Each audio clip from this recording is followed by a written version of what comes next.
Moikka! I woke up a couple of days ago, and before I even opened my eyes properly, I have this instant flash in my head about this pocket spread. So I thought to myself that then let's make one. If you have watched my previous video about circle art journaling, I am using the same technique in coloring and decorating. Let's start with the pockets. I am making 3 pockets per page and each of the pockets are different sizes.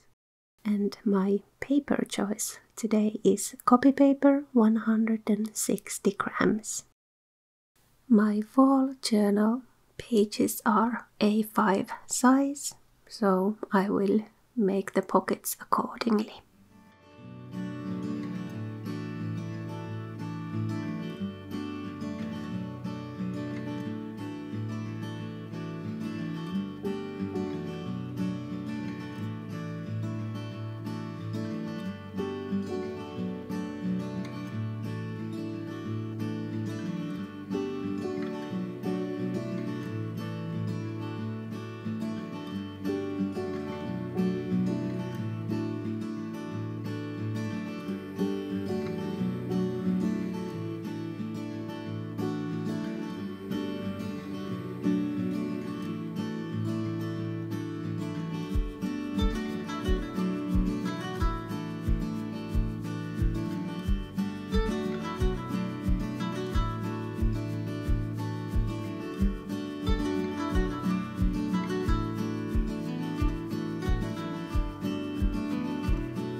Now that the pocket cutting is done, let's continue to the background. I'm using black acrylic paint and I am painting it all over the spread. Once this part is done, let's move on to the pocket coloring. I am using my watercolors from Sostrene Grene shop, and I have not decided any colors yet. I just started to add colors to the paper.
Next, the decorating. Here are the markers that I am using. This is a Winsor & Newton Pro marker. The color is pumpkin. And here is Pigma BB Sakura. This is a black marker. And then Yono white acrylic pen. And then a Dumbo black marker.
Now that the pockets are ready, let's finish them with some ink and then let's glue them to the pages.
This was a fun project and I am so grateful for the flash that came into my mind. Wherever it came from, it is a mystery. Kiitos katsomisesta ja oikein mukavaa viikkoa kaikille.